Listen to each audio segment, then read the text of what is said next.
Big up to everyone. I hope you're all well and you're over the Champions League from yesterday. It's Thursday already. We've come round to the Thursday chat show.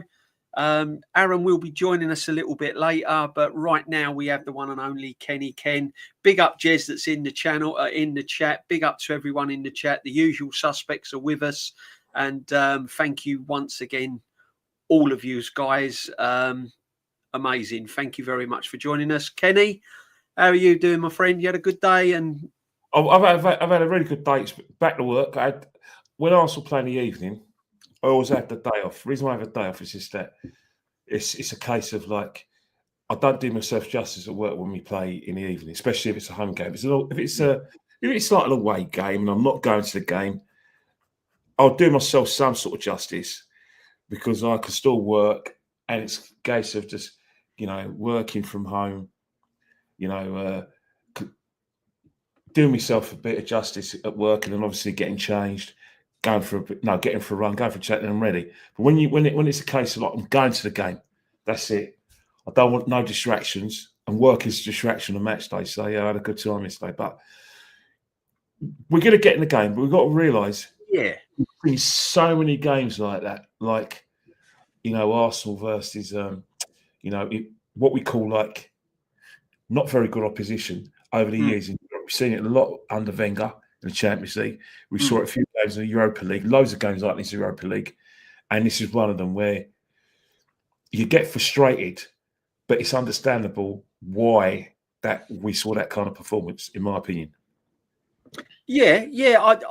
Listen, I understand, and we've seen games like this over the years in the Champions League, Kenny, but are we expecting a little bit more? Because we keep hearing about how good our squad is, the quality of players we've got, best squad in Europe. Some say it's best squad in world football, and all of this. We're now favourites apparently to win the Champions League.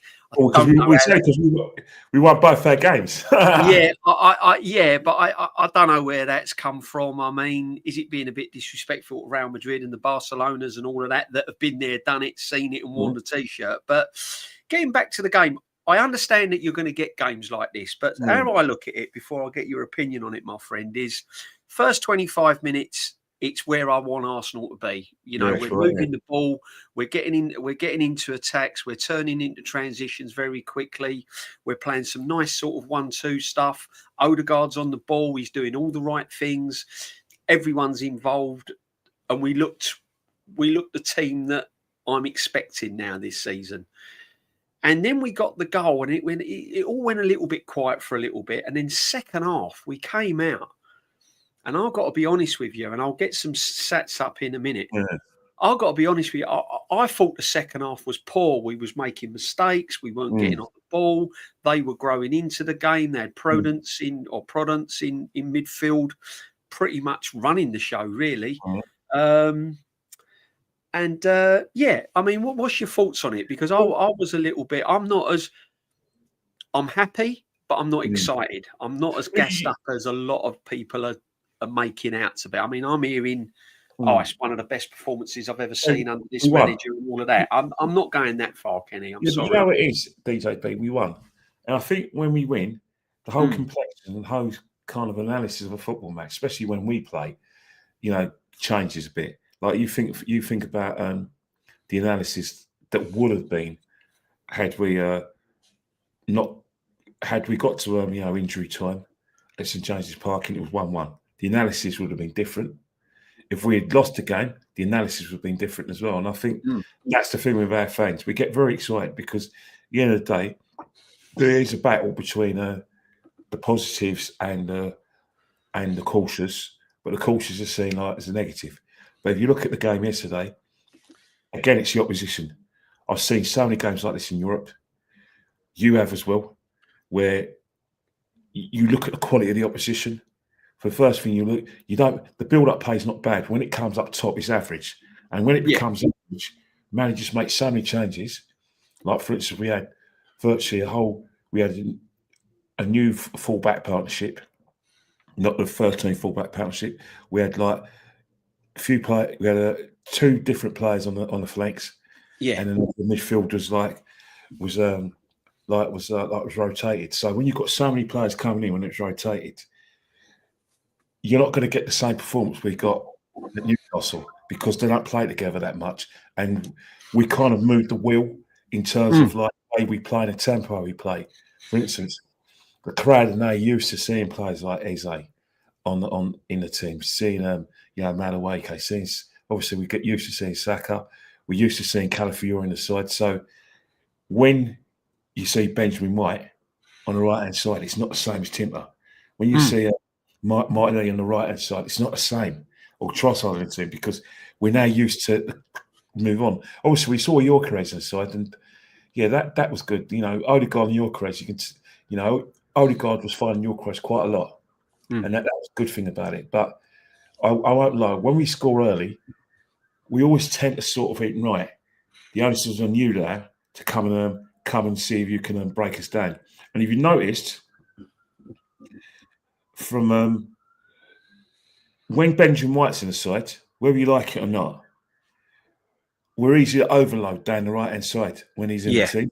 And that's not a disrespect to him, is that some people have strengths and weaknesses. Like, for instance, when Benjamin White plays, he's very much an attacking right back. He links up play really, really well. He tries to, make space for the right winger. But if you notice that whenever it comes down our right-hand side, Benjamin White's body shape's always wrong. Like, for instance, if it's someone with quick feet, the body shape's really wrong. So that drags Saliba out of position. And they always seem to get in behind us. So we can be overloaded when Benjamin White's on the side.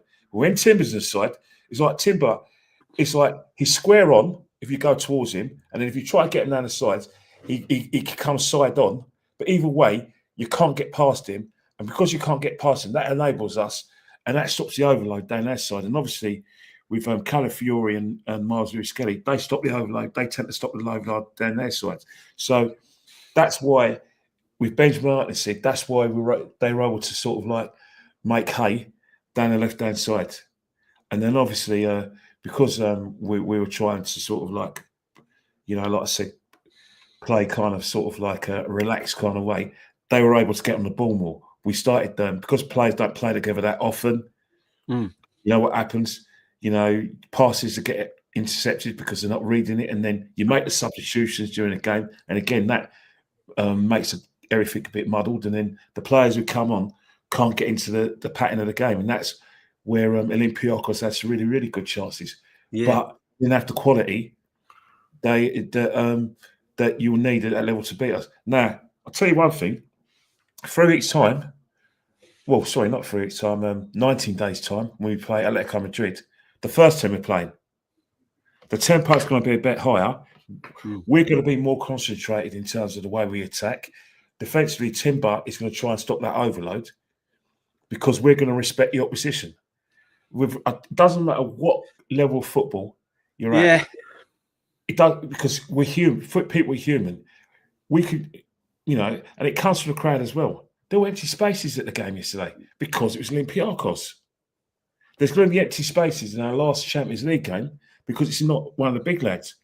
But Bayern Munich and Atletico Madrid, it's going to be a full stadium.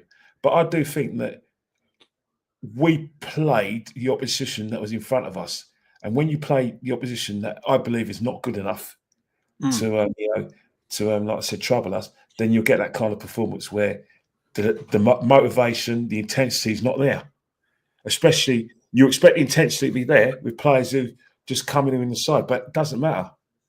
They're not playing against a midfield of Konrad Laimer and Goretzka. They're not playing against Conor Gallagher and all the Atletico Madrid boys. They're playing against Olympiacos, where the only player that they know is Podence. So that's my excuse for that kind of performance. It was always going to happen. I expected it. That's why I didn't get upset, because I thought, I've seen this before. Yeah, I mean, welcome to the panel, Aaron. Thank you for joining us, my friend. Cheers, mate. I understand where you're coming from, Kenny, 100%, and we have seen games like this, and we do lower our standard to the opposition. The only problem is, if we're up against it, I mean, you've only got to look at those stats there, really, because no one really mentioned it, but perhaps I need to go and get my eyes tested or something, because I was watching a different game to what I've seen a lot of people say about the game. I mean, they've come to the Emirates and had 39% possession. They've had 3 big chances. They've had 3 big chances. They've had 10 shots, 3 big chances. We've had 16 shots, 7 big chances. And that's expected because we're the home team. But Aaron, I mean, I said it again, it was very similar to the Newcastle game. We had the first 25 minutes, 30 minutes where we was playing some really good football. And then we had the second half, which was, for me, any team with any quality could have punished us. Yeah. And everything Kenny said about Ben White, his body position and everything else, we are a little bit exposed when Ben's playing at right back there, and when Timber comes on, he's definitely our best player at the moment. I don't care what anyone says, he's probably our most important player at the moment. But looking at all them stats, what was your sort of take on the game, Aaron? Yeah, look, it's one of them things, isn't it, where you can't ask for a big squad, you can't ask for a rotation, and then get it all, and then expect you to play 100% football the same. You know, so I sort of knew that. If you're going to ask, like I did, for 3 or 4 players to be rotated, there will probably be a natural drop in performance because there's a slight natural drop in quality. They go hand in hand, them two. You know, not always, but most likely. So I wasn't expecting us to absolutely blow them away. It was just all about, for me, getting through the game, obviously playing well or as well as you can, and winning rather as comfortably as you could. Now, you know, Martinelli misses a very early chance, which, I mean, sets the game on fire then, doesn't it? You know, you're getting a goal within the next couple of minutes. He didn't score, but we did score reasonably early. I think the big problem for that whole game was not getting that second goal a lot sooner, because the way the first half went, if we would have scored that first goal, whether it had been on the 30th minute, on the stroke of half time, 40th minute, or even if we got that second goal and before the 60th minute, I reckon you see a totally different game. I don't know. Kenny's probably touched on it, or one of you did anyway. I think us sort of missing chances and only being 1-0, and we were getting the ball and having great opportunities and missing them, was giving them confidence. And they were dangerous. They had some real good opportunities. I mean, David Raya pulled off a fantastic save, didn't he, to his left-hand side, putting it over the post. There was a couple of opportunities that they missed. So, I mean, you're sort of, we give them encouragement. And when you give them encouragement, and you know you've not got your best squad out there, all of a sudden the nerves start kicking in. The stadium's going a little bit more quiet. And all of a sudden you're feeling a little bit, oh, you know, this is a little bit dodgy. But look, overall, I can't really criticise too much, if I'm being honest with you. The only criticism, the biggest criticism of the game, is not killing it off. As I said, you get that second goal, and I think they shut up. That's that. It's done and dusted. I think we probably would have got the third. Yeah. But I mean, the squad lineup, I was happy with. I thought it was right to rest Declan Rice. He's put in a lot of minutes lately, and of course we need him fit, firing, you know, for Saturday. And I think playing new fullbacks, I think that was a really good choice. I agree with Kenny. I did put my headphones on here about the defending part of Ben White. Yeah, absolutely hit the nail at 100%. But they were the right subs to make. You know, you need to give Lewis Skelly minutes, as well as rest Timber, as well as rest Calafiori. You need to give minutes for these if you're going to look to go far and deep in numerous competitions. You, not only need to rotate your players and rest papers, but you need to give people minutes as well. So I reckon that was real good minutes for Miles Lewis Skelly, who hasn't seen many minutes so far. It's real good minutes for Ben White to get in his legs, trying to get back from, you know, back to his fit best. You know, resting Declan Rice was fantastic, even though he came on. You know, I think the only reason we saw things like that, players like that come on, you know, and the Sakas, etc., and Declan's, is because it was a bit nervy. If we'd have got that second goal, you wouldn't have seen Declan Rice. You probably wouldn't have seen a couple of first teamers. But you know, resting like the Eze's, them sort of players, giving Yokerez a start. You know, he almost did get his goal. You know, it hit the post, or you know, Martinelli sort of put it away. Overall, look, you can't really sort of complain about things you ask for being delivered. In the end, it was 2-0. A little bit, I'd have liked it to have been a little bit less nervy, but you don't concede. You win 2-0. You get 3 points at home in the Champions League. No one's injured. Players are rested. Everyone's got minutes. And hopefully you're fit and ready for Saturday. That's what the whole idea of having a big squad is. So, look, overall, it's a businessman's like game. You know what I mean? It's job's done. You know, jobs are good, and now we move on. That's what it was all about for me, to be honest. Yeah, no, it's good. You made some good points, and you know, there's some really good points in there about resting players, and I understand that resting players and bringing players in, there is going to be a little drop off. I would just like to see a little bit more kind of, rather than have a massive drop off where teams could punish you, I'd still rather see some sort of intensity there, Kenny. And this is what worries me. It's when we do drop off and we do allow teams to kind of build in confidence, the better teams further in the competition could punish us. And that's my only worry. I understand that we've got to rest players. We've got a squad now where we can rotate, and that's fine.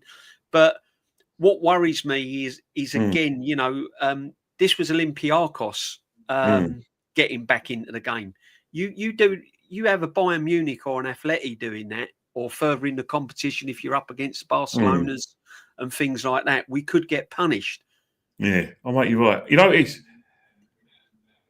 You know it is a DJB. I think what's happening right is that there's some teams in football that are full throttle on the front foot football teams. You know, in essence, under Arsene Wenger, we were a full throttle on the front foot team under Wenger, especially the great Wenger years. On the front foot, we dominated games, but we could be anything team the opposition wanted us to be, but we just did it better. The only team that was to probably lived with us or were better than us, probably Man United. And then obviously, you know, when Wenger was in decline, we were still that full frontal team on the front foot. To a certain extent, we like that with Mikel Unai Emery, because the players we had available, tactically, he wasn't able to sort of change the tempo. Under Mikel Arteta, we're not a fully full frontal team. We don't play always on the front foot. Our first kind of instincts under Mikel, especially like last season and to a certain extent the season before, for quite a lot of that season until after Dubai, where we tend to we start on the front foot, and when we score, we go on a retreat and we say, right, break us down, and then we tend to sort of like pick them off, or we could be 1-0 up. We're about in the 83rd or 85th minute, then we score a second and maybe get a third. That's how we play under Mikel. It's very much, they were like, you remember football under Jose at Chelsea? Yeah. And under certain Chelsea teams where they start off full frontal, then they made themselves and then kind of drop a few gears, didn't they? Everyone went back, you difficult overload, and you just you had a few chances, you went bang, bang, bang, knock on the door, Petr Cech made a save, John Terry made a block, Cavallio made a block, and then when you're tired out and you run out of ideas, boom, they're going at the second. That's kind of us, what we're like under Arteta. Yeah, no, facts. I mean, I think we've got. Sorry, Aaron. I think we've got to get our head around that. But go on, Aaron. What were you going to say, bro? Yeah, well, I wanted to add as well to what Kenny said as well about obviously the Wenger years and the attacking teams that we had.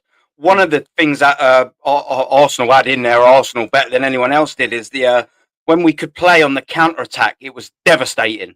Absolutely devastating. We had that in our locker better than everyone else as well. And we haven't got that here. We've probably never really had it. The only glimmers we've had it is probably 3 years ago.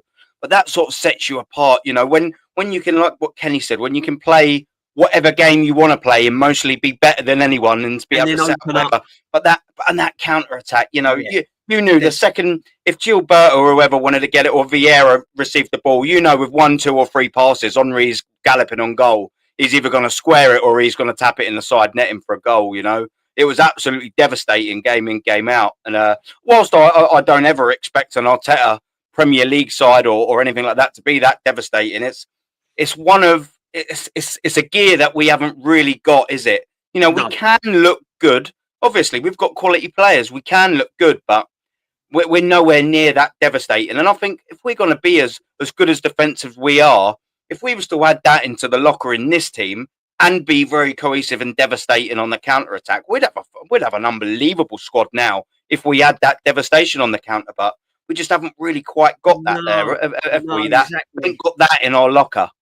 And I think to have that, we need the likes of Odegaard, which I'm going to come on to now, Yeah. and then I've starred one of the question with the legend Jamboy said, which we'll come on to. We'll come on to Odegaard. We'll look at these player ratings here, and then we'll also go into Gyökeres and Zubamendi. But Kenny, Odegaard, I thought he played with more freedom.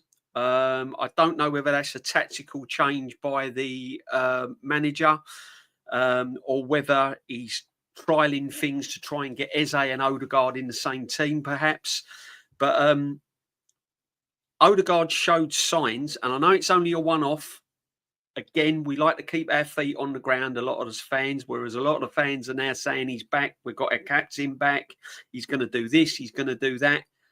I've got to see it over a consistent amount of games. I've got to see it when we go to the Etihad, Spurs away, the real crunch games, and then I'll decide whether I've got my Odegaard back or not. But after yesterday's performance, yeah, we have got our Odegaard back on yesterday's performance. Can't really fault him yesterday, can you, Kenny? No, you can't. There's quite a few factors that you could consider. Whether they're factual or not, that's up to opinion. The first factor you consider, he's got competition for his place. You know, we're banging the drum for Ethan. We think that Ethan is like one of the most naturally gifted players we've got in the football club. Yeah, we'll in that position. Yeah. So, and he's chomping a bit. And then you've got Eze, who's been signed for a lot of money.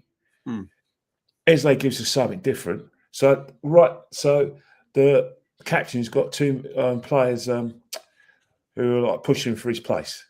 And then you've got the other situation as well, where if you want to give him a benefit of that, and I think a lot of people who are Martin Odegaard fans will do, is that, well, he was injured last season, he was playing with an injury. Now he's injury-free. That's where we get to see his best football. So you've got to use those kind of two factors. But another thing as well, the third factor is probably akin to what we used to say about Mesut Ozil. Everyone said that one reason why Mesut Ozil, we didn't always see the best of Mesut Ozil because he didn't have an out-and-out striker to feed. Now we're calling Gyökeres an out-and-out striker. If you look at the chances of provided in the first half, a lot of that were through balls from Odegaard. So those three factors will come into it, and then you can debate all of them, and you wouldn't be out of place with those kind of three, factors and three considerations. But that's for me probably the reason why. Is it going to be consistent? Well, it's up to Martin, because right now, if he is consistent and he plays to the levels that he played last season, there's a young kid chomping at the bit who signed a 5-year contract. There's a guy that we paid massive money for. Everyone's excited about him. The fact that we signed players like himself, we went from like being third favourites to probably having the best squad in the country. So there's loads of factors why Odegaard's playing his best football. All good reasons, to be honest. Yeah. One, you've got a striker. You've got a striker who can actually make decent runs, and you've got competition for your place. Yeah. Well, Ken, as well, you think these were like the challenges and the criticisms we were saying about Odegaard, because at the beginning of the season, coming back off of what you'd very comfortably say was a very poor 18 months for Martin Odegaard. Absolutely 100%. I'll stand by that, and I think we'll all be in absolute agreement in that. He could have done a lot better. He could have done a lot better. Any deluded gooner would tell you that it has been disappointing. Yeah. So look, the challenges we would have all set for Odegaard, assuming that he's going to stay, which we all knew he was going to, at the start of the season was like what Kenny said. You've got your striker now. There's no excuses for the lack of creativity. And now you've also got people pushing you for your positions again. What Kenny said, he's got the Ethans, the younger lads pushing him from that angle. He's also got new big money signings now coming in and pushing it in from that angle. And not only does that sort of, you hope, gives you a little bit of a boost for the player. You think, well, now I'm not just fighting for stats or fighting for the team. I'm fighting for my bloody place. And if that ain't big enough of a wake-up call for a player that loves playing football and wants to win, I don't know what else is when your position's being threatened. What I would like to see from Martin Odegaard, and look, we've all been his biggest critics, And it's not because we hate Martin Odegaard. It's because Martin Odegaard hasn't been good enough. It's because we've seen how good Martin Odegaard can be in an Arsenal shirt and then see him not produce it over the following 2 seasons and decline in them said seasons. So it's not because we hate him. It's because we know what he can do and he hasn't been doing it. As well, when you've got that big C on your arm there, that makes a bloody big bit of difference. For different reasons, I'd like him to be relieved of that. I want him to have his shackles freed. And by that, I think having Eze can do that off of him. And this is what I'm about to say, yeah? For the West Ham game, and it's horses for courses, what I'm about to say. I don't expect him to do it in every game. But we have a squad now where we can be going and playing teams like West Ham who ain't in their best moment. They're struggling. I know they've got a new manager, blah, blah, blah. But we are at home against West Ham. We're in a good moment. We're off the back of a solid Champions League win and a very, very, very big weekend of football, swinging that pendulum 6 points and being only 2 points behind with a last-minute winner at Newcastle. I expect us to be able to then go in there whilst Mikel Arteta has been playing that attacking brand of football and go, do you know what?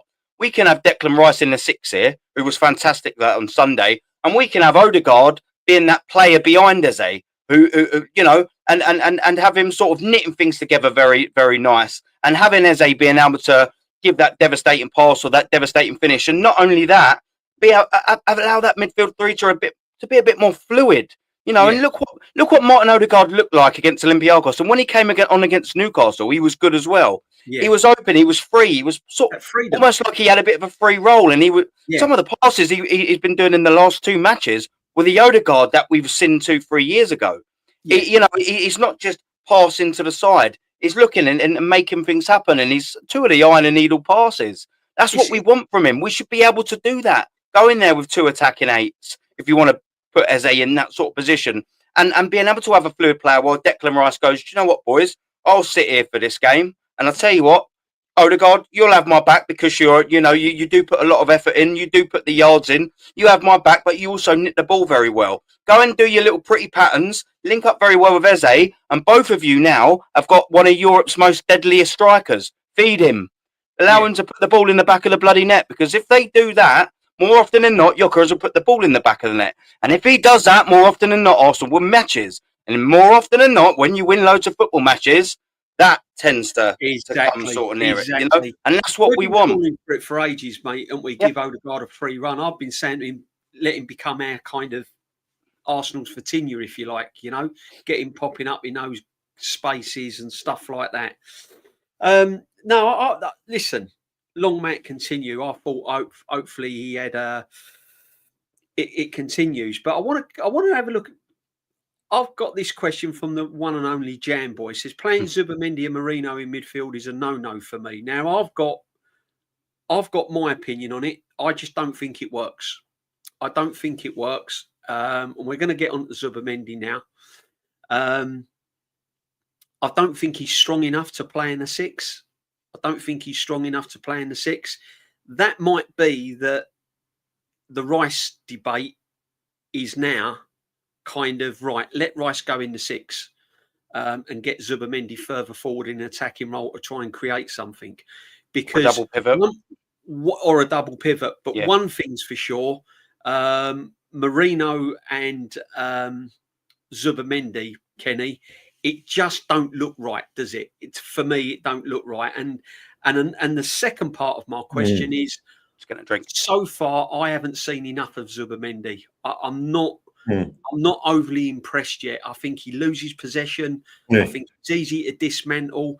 And what I was looking at Zubamendi of coming in and controlling things, and then adding that little bit of flair as well.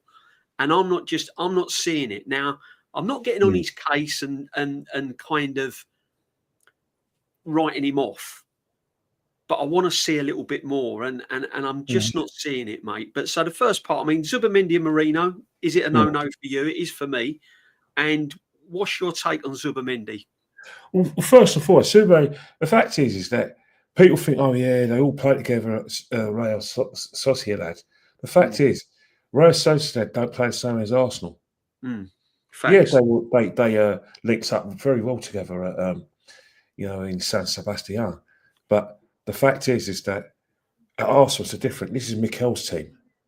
So in terms of them playing together, there's going to be a lot of things that Mikel's going to ask of his players, especially off the ball.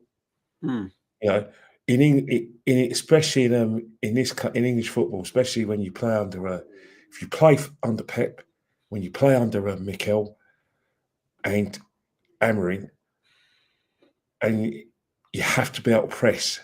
Yeah, Pressing is more important than actually, like I said, dictating the game. He's going to be able to do that eventually, but what we see from both of those players is they tend to press more because they have to, because that's the Mikel team. But in terms of like in a sort of like as a mutual partnership, it doesn't work at all. But the thing is that Mourinho, when he does play, he doesn't let anyone down. He's very highly effective. And I think this is like. Go on, mate. Oh, sorry. No, it's all right, mate. Get that. I'm on a podcast, mate.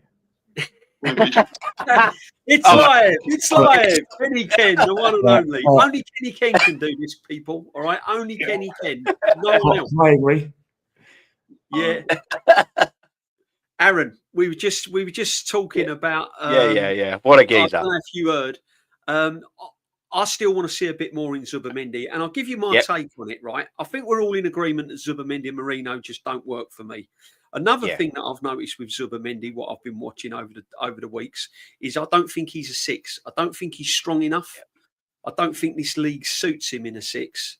I'd like to see him further upfield to be more creative, or a double pivot, like you said. Yeah. But for me, he's getting pushed off the ball. He's losing possession.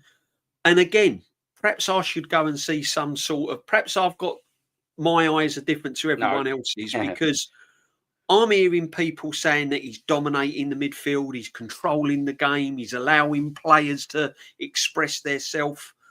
I'm not seeing it, bruv. I don't know about you, but I'm seeing little moments, but I'm not seeing the consistency from. I mean, I'm grown up looking at Brady and Petit and Vieira and Gilberto's and boys, and Edus, if you like, and people like this. I'm not seeing it from Zubimendi.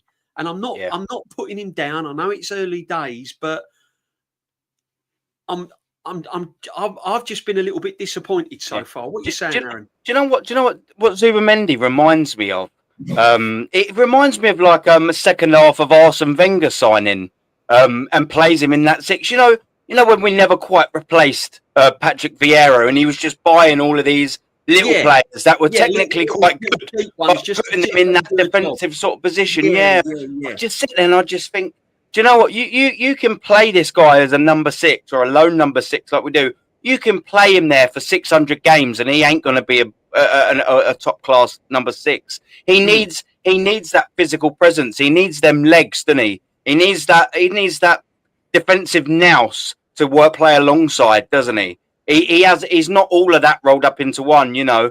He's not like like Kante had everything, didn't he? All right, he didn't have the physical strength in terms of stature. He was hardly robust, but he was very mobile. He knew how to read the game. He could slide tackle. He could intercept. He could do all of that and then just knock it on to someone who had better tact. Zubimendi's not like that. He is that geezer that sits next to a Rice, isn't he? In that he's not a Rice. So quite rightly, when you're looking at giving Declan Rice a break, that's where Arsenal that's probably when you think about it, considering how Zubimendi's playing in that sort of role, it could be one of our weaker sort of points. So to highlight that, actually, I sort of do hope that Declan Rice isn't sort of overplayed or doesn't get a long injury. And that's why I quite liked him being substituted. Because when you actually sort of see it, look at what's our options without Declan Rice. This is what I was saying. So, we've got options. I know, obviously, if one of the big centre-backs go, Mosquera, he's been brilliant, by the way.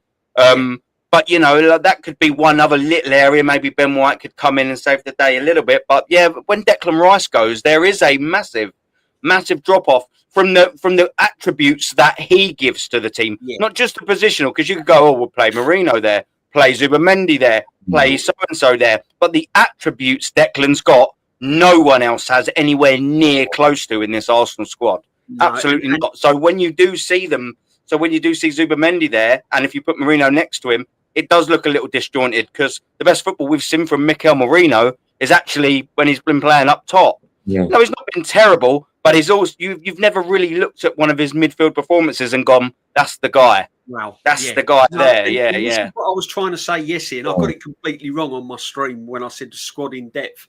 Oh, Zubomendi and Odegaard, but I didn't mean Odegaard. So if anyone's watching my stream from yesterday, I meant Zubomendi and Merino is our option if Rice gets injured. So I know people are saying we've got squad depth, but for me, if Rice does get injured or suspended going into vital games, Kenny,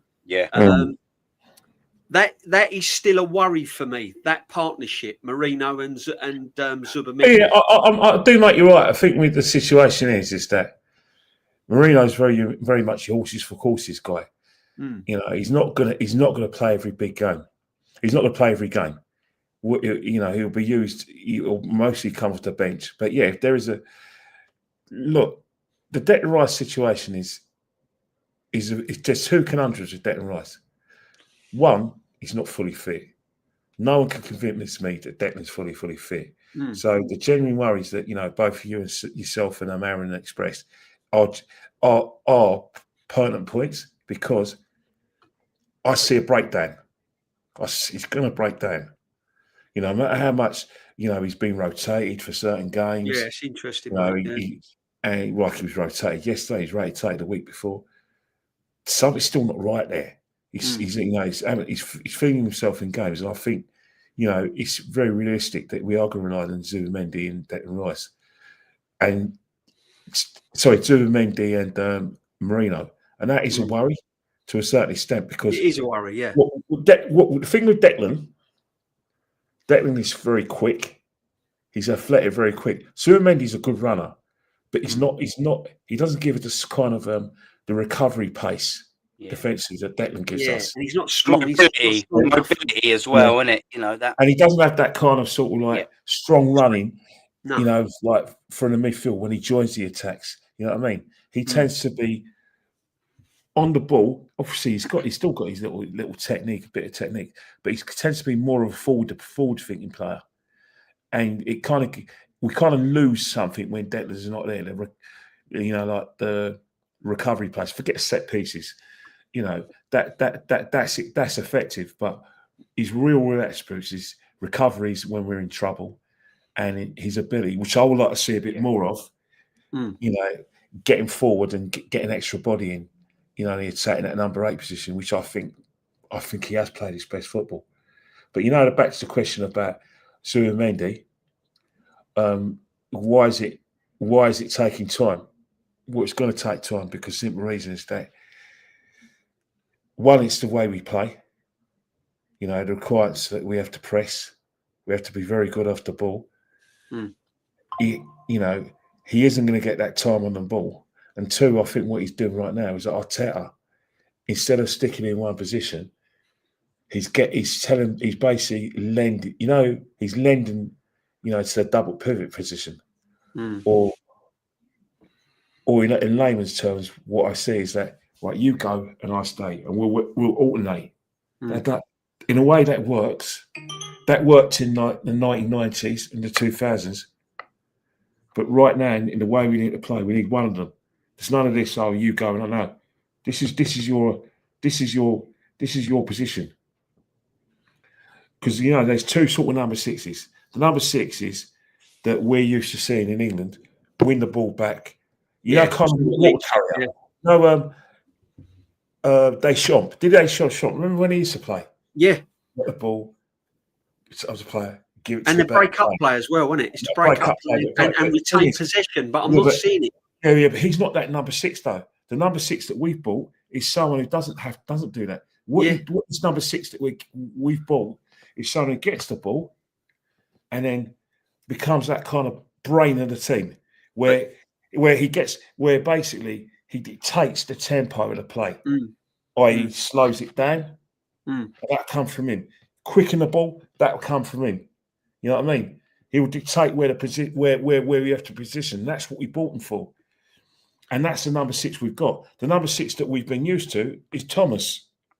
Win the ball back, break the play up, protect the back four, have that turn of pace and give the ball to Odegaard, who so he's advancing into the second position, or give the ball to Declan so Declan can make the run. You know what I mean? But that's not the midfield. That's not the number 6 Mikel wants. That's not the number 6 Mikel bought. Yeah, but that's why you're not impressed. That's why you're not going to be impressed, because you're not seeing you're seeing him try to win a ball back. You're seeing him try to do all the things Thomas does, but he doesn't do well because he ain't Thomas. No, so what you're seeing is him losing the ball because he's getting pressed, because he's still trying to find his feet. And what you're seeing is inconsistency. You're only going to be impressed with the Nottingham Forest performance, but anything else you're thinking, it's a bit lukewarm. It's not. It's the attack is not running at at full heat. It's lukewarm. No, exactly. Yeah. So should we be looking at, why is Mikel Arteta keep persevering with playing him in there then? If he's not dealing with the situation, Aaron, won't it get to a stage where, when the nitty-gritty, because look, we're only 6 games in, it's okay so far, isn't it? I wouldn't say the performance that, they've been workmanlike, the performances. Yep. So if he keeps persevering with him in that 6, eventually we're going to get found out, aren't we, by some of the big teams? Yeah, listen, whilst Kenny was sort of spitting his facts as usual, I was sat there and I just thought to myself, do you know what? If Arsenal are going to win the Premier League or a Champions League or anything, Declan's going to have to be fit for all of the big games. You know that? Yeah.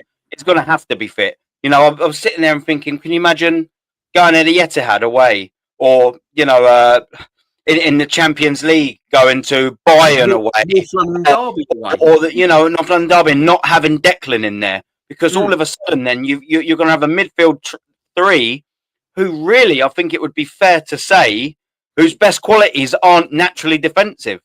Then that's sort of a worry then when you've got that there, because whilst you've got players that can play there, you need them attributes. You need someone to be able to, and at times, Declan can do the jobs of not 2 men, but you kind of appreciate what I'm saying. He's here, he's there, he's everywhere. He's winning balls. All of a sudden, he's galloping forward. He's whipping a corner in. He's all of a sudden back heading something away like a centre back. He's such a good sort of all rounder. When you take that out of your team, especially for them big games, you need someone like that, because, as I said earlier, in the point that I said, you haven't got anyone else with that qualities. So to take that totally out the team, especially in them big games, especially in the physical games, you really, really do miss something. So, which is, again, leads me back to a point I said earlier. The management of Declan Rice, it needs to be fantastic. Look, no one knows. He could get Ryan Shawcrossed. No one knows. You can't deal with that. If someone can just lob in an awful challenge and all of a sudden you're done, you can't manage that. You can't out-train that, whatever. But for games like that, which is why I said is we need him to be rested, because you play 90 minutes. In 90 minutes, all of these 40 minutes, these 30 minutes, they all add up. Look at Gabriel's. Look at all the other injuries that we got. Look at the Saka's. All of a sudden, these minutes start adding up, and they get too much. So for Declan, sweet. Now he's going to have that little bit of extra bite for the Saturday game. And then, if we've got Brighton or whenever, rest him for the Brighton game at home in the Carabao Cup. And then when obviously in the Champions League, he'll probably play at home against, Atletico Madrid, I believe, is our next home game there. And then the away games, just manage him, because if you have got that player that will be sorely missed if he's out, you need to. That's where the manager's got to earn his money, boys. That's what he's on, £15.6 million a year. Protect them players. Do you know what I mean? You've got the squad now. You can't complain. This is all down to you now and your nous, Mikel Arteta. Are you a good enough manager with this good enough squad to be able to get to these next levels? This is his next phase, isn't it? How to manage a big squad with a lot of players. I mean, bearing in mind we have got Norgard and we haven't really seen him ever run in the team. So of course, perhaps Norgard would be that player that comes and does a 6 role. But I'm not closing the door on Zubimendi. I think with Zubimendi, I think it's a bit of both. I think he shouldn't be in the 6. I think it's a wrong position for him. Yep. I think he's struggling in the 6, and that's probably why I'm not seeing the best out of him. So I'd like to see him more in attacking, further advance, if you're going to play with 2 defensive midfield players. Just quickly, sorry to cut you there, my friend. Just while you're on this, I don't know if you want to finish it and switch it about quick. Would you just switch Declan Rice and Zubimendi? for some games, horses for courses games, but have Rice in that 6, and that allows Zubimendi to be that left 8. I would think if he's going to play with the defensive, if he's going to play with Declan Rice and Zubimendi, I think because of Zubimendi, now the debate's open, and Kenny will debate this as well. What is Rice, 6 or an 8? I think when Zubimendi's playing, Declan Rice is a 6. Yeah, he has to. And Zubimendi in more of that creative role, because there's 2 assets to be a 6 for me. You've got to be physically strong. You've got to gain and keep possession when you've received the ball, and don't get caught in possession. And at the moment, Zubimendi ain't ticking all 3 of those boxes, whereas Declan Rice can tick all those boxes. But where Zubimendi can be more creative, I think he's in a more advanced role. And then you can use the creativity of Zubimendi and the defensive qualities of Declan Rice. That's where I'm at with it. Yeah. You know what I mean? But yeah, anyway, let's get on to this, because look, there's a little bit of player ratings here on the screen. And the one that stands out for me, and I've taken all sorts of stick for this, guys, to be honest. I've had people messaging me and telling me this and telling me that, which is fine, which is fair enough. Everyone's got their own opinion, but with me, it's nothing personal. It's just what I see as a fan that goes over there like we do, like you do. You sit in the terrace, you sit in the stadium, and you map one player. You forget about the ball and you watch just one player, what they're doing. I understand he's making runs. I understand he's using his body strength. But for me, this is going to sound controversial. All I'm seeing at the moment is a prime Andy Carroll. That's all I'm seeing at the moment. He's using an upper body strength. He's barging players off. But Gyökeres there, 6.7, along with Ben White, that's just come back from injury, is the standout for me. And that 6.7 now is probably where I'm marking Gyökeres in every game I've seen him so far. Now, people might say that he's not getting the service, and I get that. He ain't quite getting the service. But sometimes, Kenny, you've seen it. I've seen Stapletons and Sunderlands, Malcolm McDonald's, Bergkamp's, Henry's, Charlie Nicholas, all these players that have not got service, but they've got something else in their game where they go, right, I'm not getting the service. I'll go out wide and pick the ball up, cut in and get a shot off. Yeah, I'll come deep, pick the ball up and run at the defender. Is it? And he seems to be being used as a target man. And I mean, well, that's the attributes. When you play at number 9, I'm not getting it at the moment, Kenny. when you play at number 9, obviously, most important thing is obviously you cost 80, 70 million pounds, or 80s or 100 million pounds, because you score goals, because it's a skill in itself. Being a reliable member of the team that scores goals when they're needed. But in today's game, which is just important, probably even more important, you have to be able to hold the ball up. You've got to be a target man. You've got to be the first press. Yeah, and that's probably why you don't see some of these players who score your 20, your 25s, your 30 goals, and that's why you see players like Harry Kane, Mbappe, Haaland, Lewandowski to a certain extent. He's injured at the moment, but they're that level, and there's the rest. Gyökeres is in that sort of second level where he's the rest. You've got to remember one thing with Gyökeres, and it's factual, and it's not putting a guy down. No. He in essence, he's played his best football at Coventry and at the Portuguese La Liga. Now, I'm not saying looking down at the Championship, and I'm not looking down at the Portuguese La Liga, but the Portuguese La Liga and in the Championship, he's got time on the ball. He's got time to get his feet right. You know what I mean? So when he takes extra touch, boom! Even if his feet are all wrong, he scores. All right? Because the team's built slowly around him, he can get the ball and run at players, and then you be a battering ram and go bang out my way. I'm going to score. Yeah, right. You've got players who are like that, but at Arsenal, we expect a bit more. We expect a bit more polish. We expect someone with a good first touch. We expect someone who can hold the ball up, someone who can bring players into play, someone who's got it tactically and then can score goals. So what you're seeing is that with this guy, you look at the chances he got yesterday. When I'm seeing strength. Sorry, Kenny. All I'm seeing is strength. I'm seeing a lot of strength, but I'm not seeing a lot of. But one thing I have picked up on is his technical ability. I could have told you that. I could have told you that. You knew that before you bought him. But not your phone. You look at the chance I got to put him on a plate. Yeah. And I was watching it yesterday in Bro when we came home, right? Because he stayed with me for the night after the match. And when I would go put him through, there was one chance I said, "There, shoot."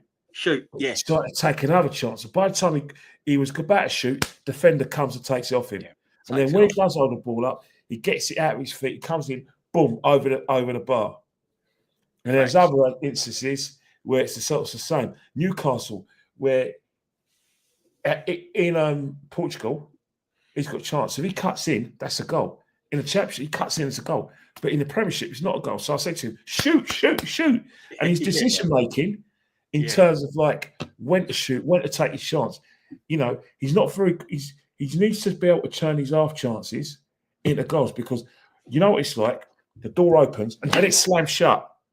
It's a chance with Odegaard. The door opened because he hesitated. The door was slammed shut. And I think that's what we're seeing with Victor Lloyd-Carres. We're seeing a technical situation. Now with Kai Havertz, regardless of whether you like it or not, you know if he's put through 9 out of 10 times, if you kind of lobotomise your mind and forget about the disaster that was Man United in the third round of the FA Cup last season. He's technically a better player, isn't he? And I never thought I'd say that, but he is, isn't he? If you think about Kai, he's technically better than Lloyd-Carres. You know that his decision-making, when he's in these goal-scoring positions, is all right. You know his body shape, even if he does take the outside, is right where his body shape is so right that even if the defender tries to get there, he's already got his shot off. He's already scored his goal. You know what I mean? Yeah. And that's one of the reasons why with Lloyd-Carres, he hasn't dispelled the myth, which is Kai Havertz. He hasn't dispelled the temptation from the manager to bring Kai back in. Because don't get me wrong, Lloyd-Carres has been bought with a massive reputation, but it's always going to be at a risk. You are going to get situations where he's going to find his feet. You are going to get a situation where he's not as technically gifted as Valdemada. He's not going to be as technically gifted as Sesko. No. He's not going to be technically gifted as Kai. But again, you're going to have to put chances on the plate for him. The goal that he scored against Nottingham Forest, Eze put in the plate for him. Against Leeds, when he had his time, you saw what he could do, where it was a battering ram bum goal.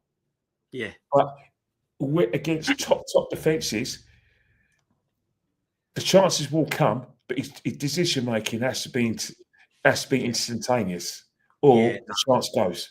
I suppose as well, Ken. The question is now, the £55 million question for Victor Gyökeres is: can you get that decision making a split of a second quicker? Because that's what he's missing. Like what Kenny's saying, you know, you've got not all the time in the world, but you have got, you know, a second. Even that is a long time in football. If you're at elite level, that second or a millisecond, whatever, is a long time to affect something in there. And that's the difference between Premier League football and elite level Champions League. You know, you haven't got that. Like Kenny said as well, the second the door's open, a slam straight shut. So the challenge is to Victor Gyökeres is, can you sharpen that up? How quick can you learn it? And how quick will you learn it? You know, you've now come to the Premier League and you've probably noticed already, he should have probably noticed already, okay, wow, what I'm doing here isn't quite working and what I've been doing for the last 2 or 3 years. Now, it could work, but he's just got to rectify a couple of little bits. He needs to pick up quicker, sooner rather than later, the fact that when he cuts inside, he either has to take that shot a split second quicker, or he has to take a touch and lay it on or something like that. His brain and his feet need to be that half a second faster. If he can get up to speed in terms of that, and then he will be able to do what he's been doing in the other leagues. But at the minute, it seems like he's playing Portuguese Champions League pace in the Premier League. And unfortunately, Victor, you might still score a couple of goals over the course of a 38-goal season in the Premier League, but you definitely ain't going to be getting the 30s and 40s doing that, you know. And you speed that up, you get that half a second quicker, that decision making, that feet, that killer instinct, that take that shot or cut in, you get that quicker, you've got every chance, because the boy knows how to put the ball in the back of the net. He just needs to get that decision making, snap, snap, snap. He needs to get that quicker. As soon as he starts sharpening up, the better. Kenny, you're on mute, Ken. You see, like Ekitike, right? Obviously, he comes with a sort of like raw reputation, but you see his finishes this season. Well, I was just going to say, Kenny, sorry to interrupt you. I was just going to say, if we're Ekitike came to a big club like Liverpool, right? New to the Premiership, coming in at Liverpool. Gyökeres is coming into a big club like Arsenal. Similar sort of defence with your McAllister, Rice, Gravenberch, Zubimendi, wingers, Gakpo, Martinelli. If I look at Ekitike, listen, I don't want to sound negative, because I really want Gyökeres to be a success, and I like he might be. But what I'm trying to say, if I'm comparing Ekitike and Gyökeres in the similar situation of both of them coming into big clubs with similar players around them, I'm taking Ekitike at the moment. Yeah, and that's you got to remember one thing. It's like, you know what it's like. It's the truth that gets in the way of a very, very good story. You know, and the truth is, he wasn't our first choice. I don't care what anyone says. Yeah, no, facts. Facts. And there has to be a reason why. And that's probably why he's struggling to get into the system.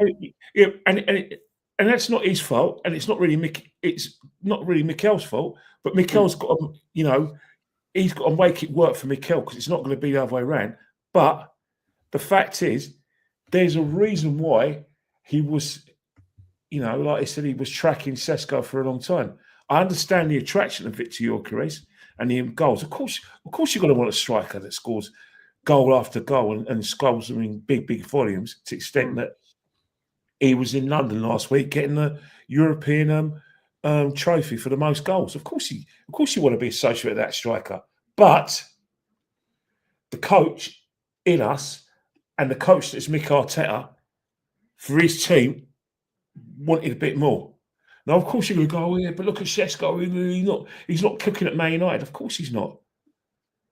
That's fine, but it's the kind of what Mick Arteta requires of that team that he needs. If you look at the game against Man City, against well-experienced defence, nothing. Man United, despite the fact they're a bit of a mess, nothing. Liverpool, despite the fact they're a mess, nothing. You know, even yesterday, where you think, right, go on, lad, full of your boots, nothing. Bit better against Newcastle, where it was a bit of an improvement. But it's one of the things, you're not putting a guy down because he doesn't score, because strikers go through their patches. No. But it's a case of like trying to get the best out of him, where he needs, when he does get his chances, to make his decision race has to be instantaneous. Because I'm telling you now, this isn't Portugal and this isn't Coventry. No, exactly. And the thing is, though, Aaron, we know we are desperate. This manager's fighting for his job, isn't he, this season? Yeah. Yeah, absolutely. When will it? I mean, because if Gyökeres is still kind of working hard, industrious, linking up play, that side of things, you know, muscling people. This is why I said, you know, is he at the moment he's showing me prime Andy Carroll kind of thing, you know, using his upper body strength, barging defenders out the way, link up play, little flicks round the corner, you know, very, very similar. When does Arteta get to a position where if Havertz is fit, he's going to turn around and go, well, hang on a minute, I might have to change things here, because this guy really did need to come in and start because he is. I know he scored goals, but he is missing chances as well, isn't he? When will that? Because we are going to get bigger games, aren't we? So when are the patience running out? Look, the worrying thing for me is Arteta will be too quick on the trigger. So, and by that I mean, look, Victor Gyökeres, he's scored 3 goals, but he's hardly set the Premier League on fire like we'd hoped. Right. I don't think all of us are too surprised, but we'd have liked it if he'd have, hit the ground running. So clearly we're dealing with a striker that needs to get used to the system or learn a new system, or whatever, or find his feet in the Premier League. Maybe all of the above. Maybe he does need time. Obviously, hopefully the quicker the better, but he might need 6 months. Now, my sort of worry would be is that we know that he's not Arteta's man. We know that. He wasn't his first choice. That's right to say that, because he did want Sesko. So what my worry would be is if when Havertz does come back, I don't know when he's actually due back from his injury, but let's just say Havertz comes back and he's in the Carabao Cup game, or he comes on after 60 minutes in a Champions League game we're 2-0 up on, and looks good and starts scoring. Yeah. Will then Mikel Arteta be too quick on that pistol to go, all right, well, sorry, Victor Gyökeres, we're gonna bring Kai Havertz back in the fold, and unlucky you had your chance. I don't hope that scenario happens, because whilst I do believe there could be a place for Kai Havertz coming on and giving us something new, in certain different games. Let's just say, Victor Gyökeres has found his feet, but on match day 22, it quite ain't working for you at home to Sunderland or whatever. Then by all means, bring on something new, bring on a Kai Havertz. But I don't want that to be the number one choice, because there's a reason we bought Victor Gyökeres, and that is because Kai Havertz isn't good enough, or Gabriel Jesus isn't good enough. Yeah, so you're right. It's the sole reason we wanted him. I just hope that Mikel Arteta has the managerial qualities and the persistence to be able to stick with Victor Gyökeres. And by managerial qualities, I mean, if you've got to adjust a little bit of your attacking play to get a bit of a better out of Victor Gyökeres that scores your goals, do it. Don't just go, well, he doesn't fit into my system whatsoever, so it has to be Victor Gyökeres. Right. Tweak the system. But there are 19 different Premier League games at different venues that we play, home and away. We have the opportunity to be able to change things in different games. Do you know what I mean? So you don't always. There will be a system that Mikel Arteta can play that fits Victor Gyökeres. He just needs to find it, execute it, or there's probably a variables. There's loads of different things that need to come together. But to round off my point, I just hope that Mikel Arteta doesn't pull that trigger too quickly, and he does just get there, because if he does get the best out of Victor Gyökeres, or even just get somewhere near that, Arsenal Football Club have a very good opportunity to win football matches. And again, if we win football matches, we start winning that silver. That's what it's all about. Right, I know Kenny's got to go shortly, but before you go, Kenny, and I'll ask Darren these here. We can't come off the stream without mentioning Ethan Nwaneri again. Again, it's another player I'm concerned of. Well, I think the Ethan one's an interesting point, but the fact is that I do think Ethan's going to get games. No minutes yesterday though, Kenny, and he had mine. It's a situation. Yeah, there is. It's becoming pretty crowded, isn't it? You know, the other person who's probably a victim of the overcrowding in the squad is Max Dowman. Early doors, Max got a bit of action, but if you like it, Max Dowman didn't come on yesterday. He didn't come on against Newcastle as well, so he's kind of affected by what we call a very crowded carriage. And I think the thing with Ethan is that the anger. I see the upset. I see the disappointment because of the fact that in those games when Odegaard's been injured, he's gone with a very workmanlike midfield, which included Merino. And you think, hang on, what's happened to like for like? Why is he having courses of courses when we've got a player who's fighting to take the manager's spot, who's good enough fighting to take the captain's spot, and needs games to prove that he's good enough. So, I know people talking about him bound and loan, but I can only segue back to last season when he did play a lot of games. And I can only segue back to this season where injuries will happen. He will get a lot of games. Yeah. And what he has to do. He's got to take his chance. He's got to do he's got to do what our good friend Miles did, which basically said, right, they've let me through the back door, and I've got my feet under the table, and they can't move me. And actually, even though I come through the back door, it's nice having me here, and they actually love having me here. And that's, you know what I mean. And they now made me part of the team, part of the family, and that's what the challenge for Ethan to do, because it can happen. You don't want, because you look at it, very few academy players who come through to the big clubs actually make it. I want Ethan to be like Saka, to be the exception. Ethan's got a good chance of being an exception, but where he's playing, it's quite rather crowded. That's what I'm saying. He's way down the pecking order. And this is what I'm trying to say, Aaron. And I know Kelly's got to go and that, and I appreciate you being here. Big up the chat, as always. This has been a brilliant debate tonight. Absolutely brilliant. I've loved every minute of it. Thank you for the chat. Well done. Make sure that you are subbing to Aaron. Make sure that you're following Kenny Ken on Insta. The one and only Jam Boy did put it up. There you go, Kenny Ken. Great, Jam Boy, mate. Yeah, man. Yeah. Aaron, give Kenny a follow. Come on. Aaron, I mean, he's way down the pecking order. I thought he'd get a few minutes yesterday. I thought Olympiacos was the ideal game to give him more Champions League experience. I thought it was an ideal game to let him come on and see what he can do. When I saw that Saka was being rested, I thought, right, okay, Ethan Nwaneri on the right, Martinelli on the left, because he's scoring the goals. Yeah, Trossard's not, Martinelli is. I get that. But the fact that Ethan never got any minutes at all, Aaron. But and there's been signs where he got no minutes at all last season.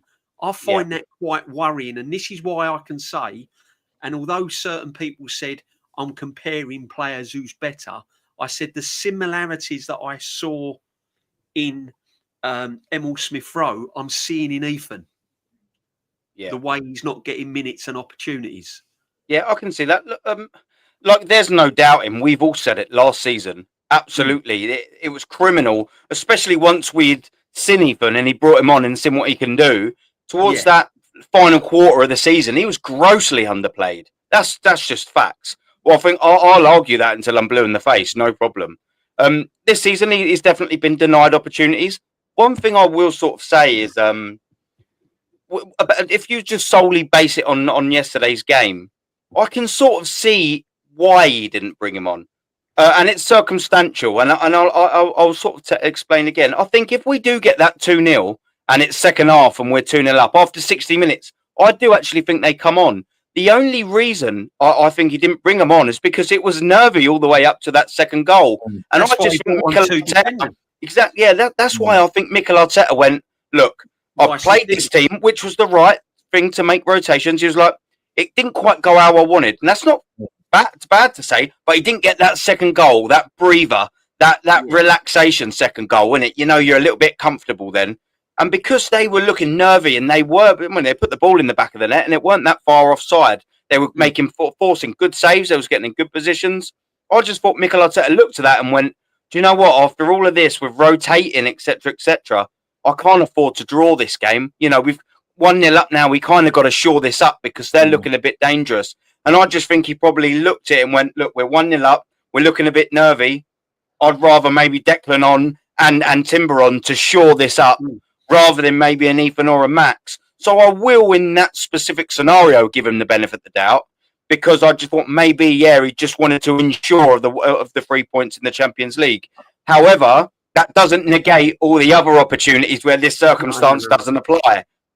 So 100% he is still, over the course of this small bite-sized season we've got to go off, he's still grossly, well, maybe not grossly because we're only 6 games in, but he's still underplayed. So I would like to, again, see the flip side of that scenario.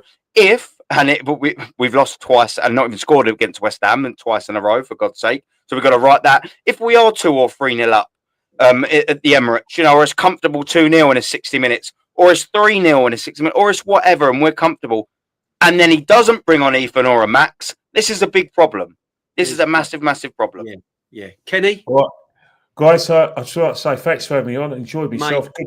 Aaron, good to see you. Man. Good to see you. Absolute legend. Kenny, prediction for the West Ham game. Prediction for My Saturday. prediction for Saturday is West Ham team, roughly.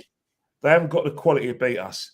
So I think we're going to beat West Ham 3-0. And I think the team's going to be strong. Because two defensive midfields, or are we? Yeah. Okay, I'll break it down, so I know you got to go. Yeah. Eze and Odegaard in the same team? No, he's not. You don't think he will do it? That would. If Eze plays, based on Odegaard's form, if Eze plays, he'd play on the left-hand side. Right, Kenny. Well, I'll tell you what, and if it does go wrong, that's going to open up a lot of debate, isn't it? Well, the fact is that Trossard hasn't done too badly, but Eze hasn't. Eze's in kind of some semblance of good form, and he's kind of your senior player now, isn't he?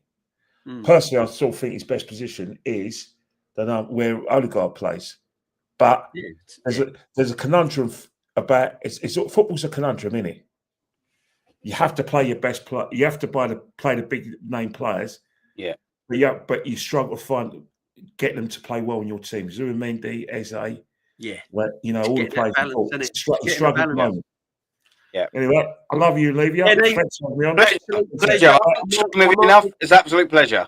Next Thursday, Kenny, if you're free. Next Thursday, you'll see Kenny again on the Thursday chat. Oh, yeah, next Thursday. The Thursday afterwards is going to be a bit difficult, but next Thursday, let me know. Next Thursday, big up, Kenny. Make sure you're following Kenny. Absolute legend. Absolute legend. What a geezer he is, isn't he? Oh, man, honestly, you won't get a nicer guy. Big respect for that, man. He's proper, isn't he? Yeah, he's proper as well. Aaron, I know you've got to go, bro, but little talk about West Ham, because I probably won't see you now before the West Ham game. They've done the business at the Emirates last 2 seasons. And bearing in mind, they've beaten us at the Emirates when Arsenal have been on a little bit of a high and West Ham have been on a bit of a low. Yeah. Because last season, I didn't see that coming. The season before, I didn't see that coming.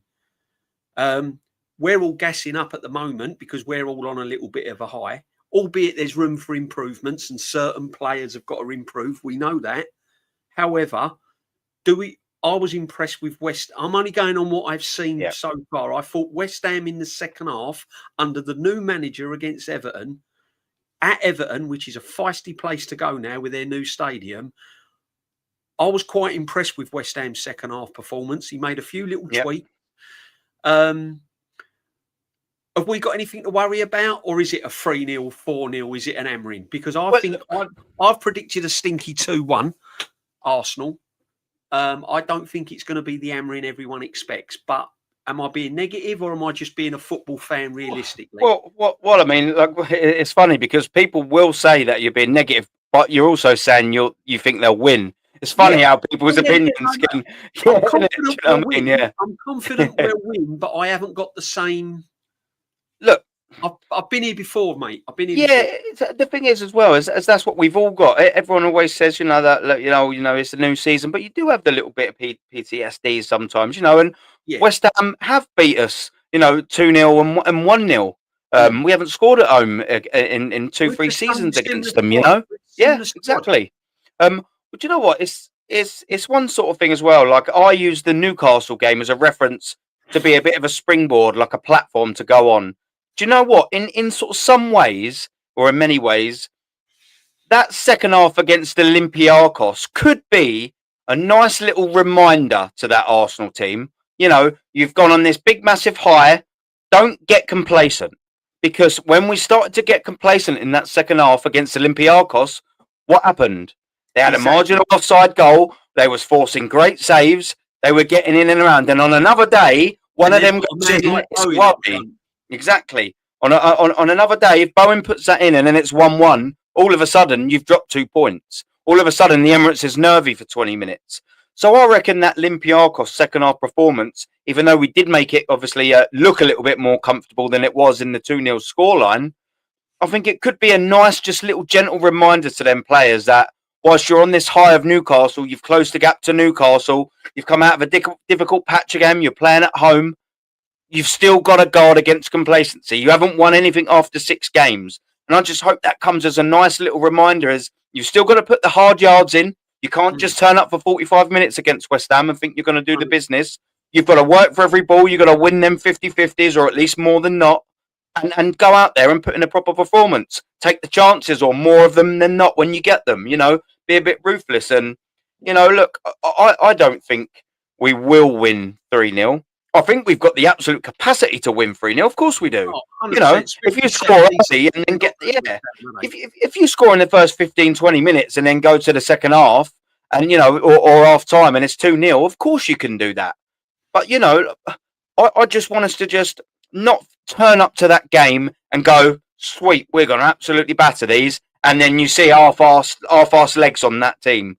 I want to see every player playing like it's away at Newcastle. That's what I want to see. I want to see every player playing like we're going to Anfield. I want to see every player from minute 1. This is a massive game because there's no point in breaking a hoodoo and winning that way 2-1 against Newcastle, closing that gap and then drawing this game. There's no point. Absolutely no point. We're back to square one then, aren't we? We're back to square one. You have to back that up with at least a businessman's-like performance. Yeah. 100%. What Lynch has said, there's got to be 4s and 3s. There should be.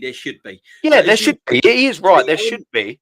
I'm looking at these results now that if we do draw against West Ham at home and teams like that, and no disrespects to West Ham, for me, although it's a point, it's a defeat for me, because I think we should, with the team we've got, be winning our own games. No matter who we play at home, Emirates, we should be getting 3 points. And that's the mindset we should have.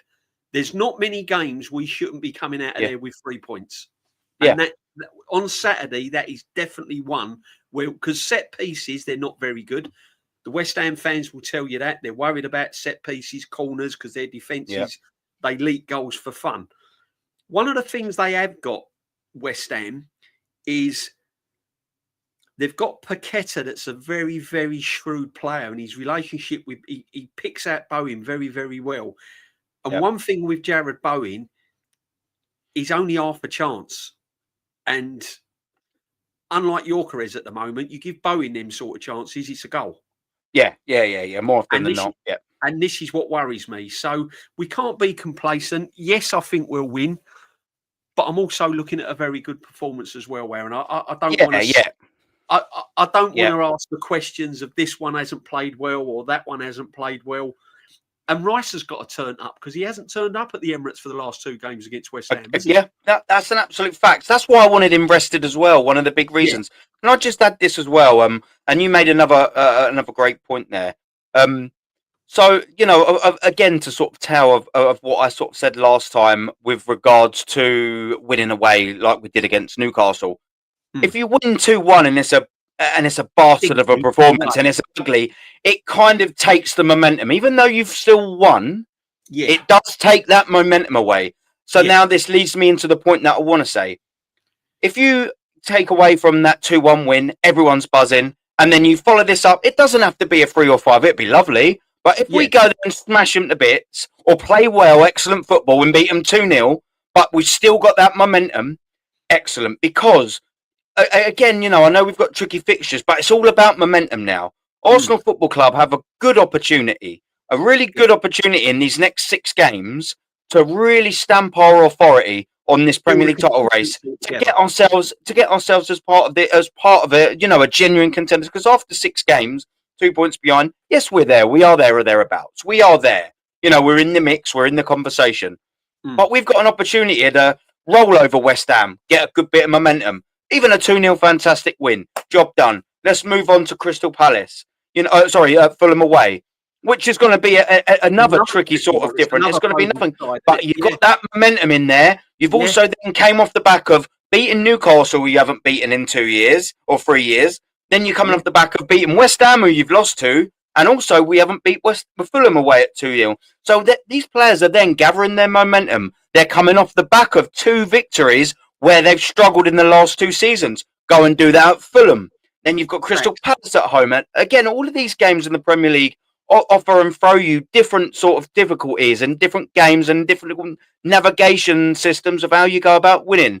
But it's all about kind of getting that momentum, going and doing that, and winning and good performance breeds that mentality. Keep that ball rolling. I know I keep doing this with my arms. It's doing my own heading now, so it's probably doing everyone's heading. But get that ball rolling. Keep that bloody 100%. momentum going. 100%. Because we've just got a good opportunity here. If we come out after that Spurs game, which will be match day 12, and we've got a good point system, and we're level on points, 2 points ahead of Liverpool, there or thereabouts. 6 points. 4 points.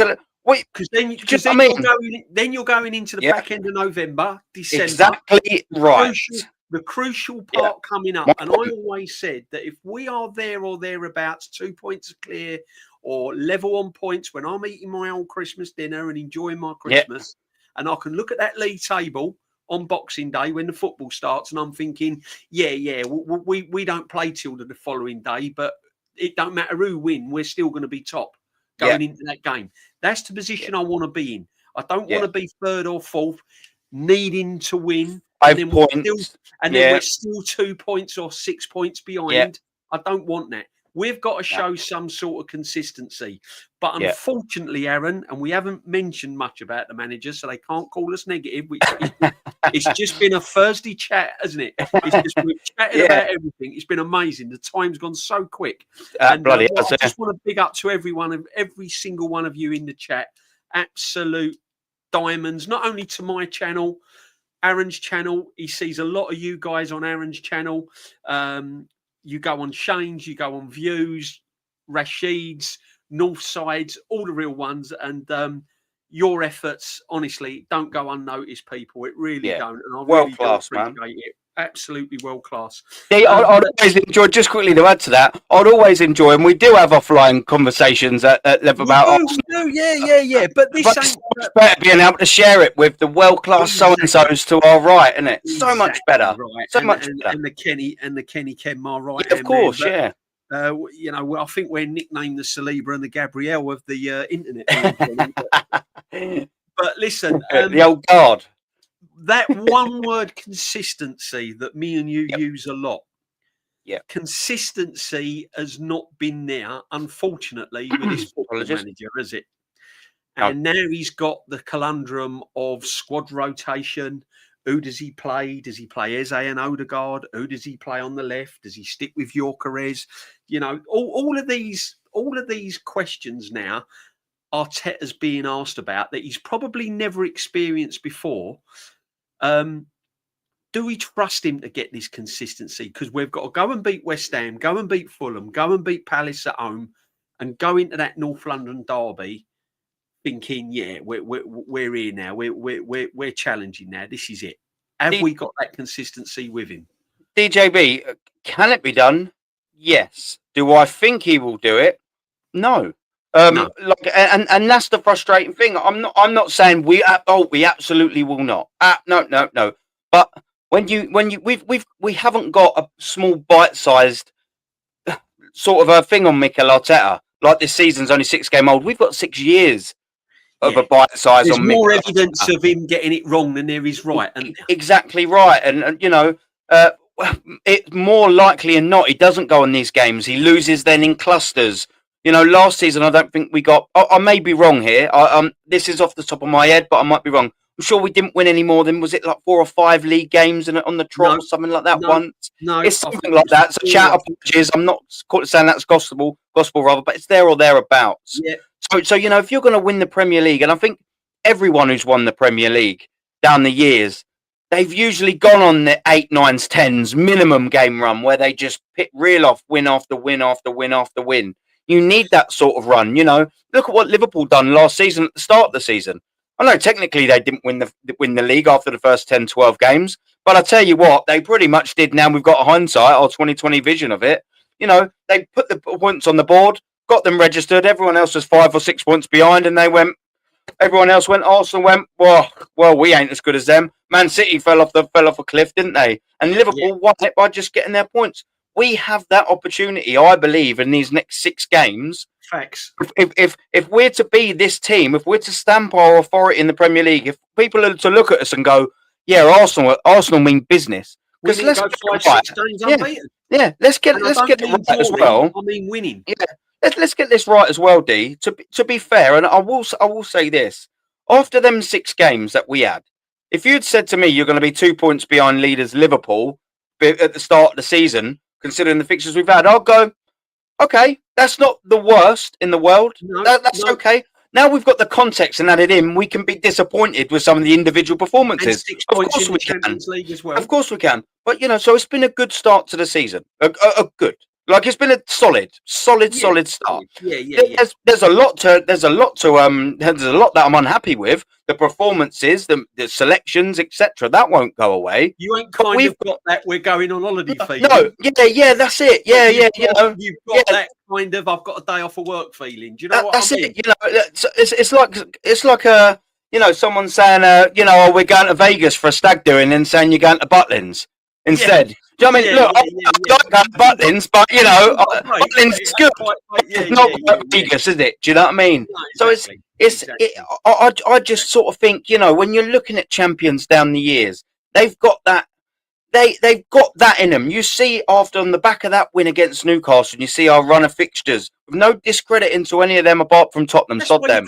We've got the opportunity. They're writing Liverpool off some of them. I mean, it's ridiculous, isn't it? I'll bet you any money. And the next 6 games, we've got 18 points. If we pick up minimum 16 out of them, we'll probably be level with Liverpool, level with points or ahead of them. Slightly above. And the Premier League and fans and rival fans, and maybe even us Arsenal fans like us that are willing to be a bit more cynical and critical where deserved, we'll probably go, yeah, we look all right this year. Who knows? Yeah. But morely rival fans will probably go, if Arsenal's sitting 2 points clear, come the November, December, we're sitting 2 points clear of Liverpool. We'll be going, oh yeah, Arsenal looked the real deal, didn't they? Yeah. Slot will be going, oh, Arsenal look a bit more serious team this year, didn't they? Pepper going, oh yeah, Arsenal. This is what we need to create. And to create that, you need to win football matches. And to create that fear, you need to win football matches properly. I'll take the 6 wins out of 6, winning crap. But I tell you what, I would like it if we had a bit of oomph in there, D. Go on a run. Go on a bloody run, DJB. World class chat. Go on a run. Yeah, go on a run. And Jam Boy goes in. Look at Jam Boy. Absolutely great stream. Jam Boy. It's only a great stream because I've got a great chat in with me. So yeah, boy. And I've got great guests like the one and only Kenny Ken and the one and only Aaron. So too kind. Yeah, brilliant. Absolutely brilliant. And the debates have been fantastic tonight. Really enjoyed the Thursday chat. We will be back next week. Hopefully Aaron can join us. Sometimes he can, sometimes he can't. That's down to Aaron. No pressure on my broski. I know he's a busy man, but Kenny Ken will be with us pretty much most weeks. And then obviously we've got the Wednesday mingle with Nortski. Sorry it was a bit late last night, but I'd only just got back from the Emirates. That'll be going on. And then the Sunday sit back on Sunday. Aaron, what you got coming up, brother? I was due to do a stream after this, but I've told the boys no, not because of this. I was unable to do it prior. So no. Right. So you're not going live now. I was unable to anyway. Right. Okay. In a family man is family manning, if you want to call it like that. I've got things to do. Yeah, you know what I mean? Yeah, I've got things to do. But I tell you what, one of the things I've got to do is enjoy being invited on a fantastic channel held by a fantastic host, with fantastic guests like Kenny Ken, who was here. What a privilege it is for me to sit and listen to 2 of you talking and be a part of it. Do you know what I mean? That's what it's all about for me. I love it.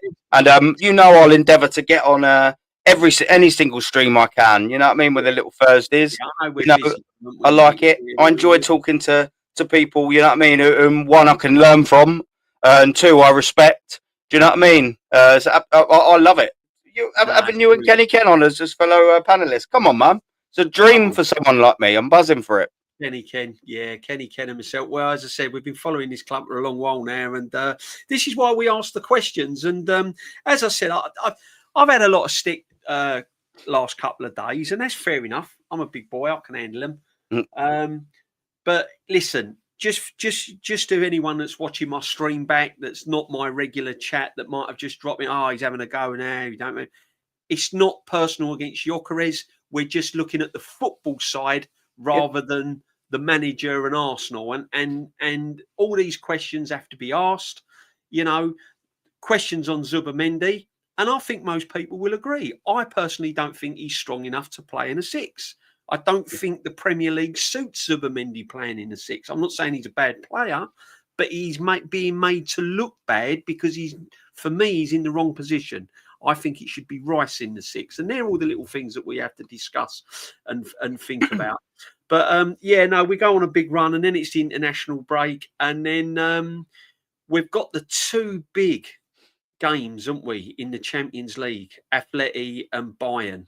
Now, as much as we're riding high and we've got 6 points, we could lose them 2 games, Aaron, and then suddenly you're playing catch up again, aren't you? Yep. Because, and we will draw to a close in a minute, but I just want you to, are you worried about playing them at home, or do you think we'll get the job done on them? Look, listen, I think it all really depends. It's the first one's Atleti, isn't it? Yeah. I think it's one of them. Everyone seems to have got 2 big teams, haven't they? They're flying at the moment. I think you can game manage it, D. You know, if it's like anything, if you get that first win against Atletico Madrid and you get the 3 points, I reckon you can afford to get us. Of course, I want us to beat Bayern at home. Of course, I do. Yeah. But you can afford that little draw. If you keep picking up the wins everywhere and you're playing these big teams, it's not a knockout phase. You haven't got to go away to Bayern. If you get the points on the board, you can afford them little draws. Just don't lose against them, you know. So I just think get a point. If you was to beat Atletico first, if you was to get all of them points in there, if you beat Atletico, then you draw at home to Bayern, just do the business in the other games. Do you know what I mean? You can allow yourself to get 4 points out of that, can't you? You know, and it's less pressure, of course, if you get the 3 points out of Atleti first. And then beat Sparta Prague away and all of that. That's it. Yeah. So do the business there. I'm not sure. And, I understand that's it. And you get that point. Of course, we want to win. But, you know, if you've got all them points on the board and then you're looking at the fixtures after and going, we should win there, and you need to get the playoff. You exactly don't want right. Extra fixtures in February, do you? Because of injuries and the pile up and all that. No, facts, man. Yeah, you can do that, can't you? You know. Yeah. No, big up the chat. Thank you very much for joining me. You can all go and get some dinner now. Aaron can go and get some dinner. I think Lee Reacts is on there, so go and raid Lee Reacts. DJB and Aaron Kenny Ken raid. And then obviously you got the Bruised Banana tonight as well on Shane's. So make sure that you show him some love as well. Loads going on, guys, and it's all free. So make sure that you sub to all of us and drop a like, because it does help the channels. It does help the smaller channels like us. It really does, because it is hard work trying to get your channels out there, and do appreciate it. Aaron, you're an absolute legend, mate. It's been an absolute pleasure. It's been a wonderful stream. I've loved every minute of it. Thank you very much, my friend. Say hello and love to your family. And on that note, guys, look after yourselves. Go show Lee some raid. And obviously Shane on the Bruised Banana as well, which is coming up. I think I'm on Northside. I think I'm making a guest appearance with Northside at 9 o'clock.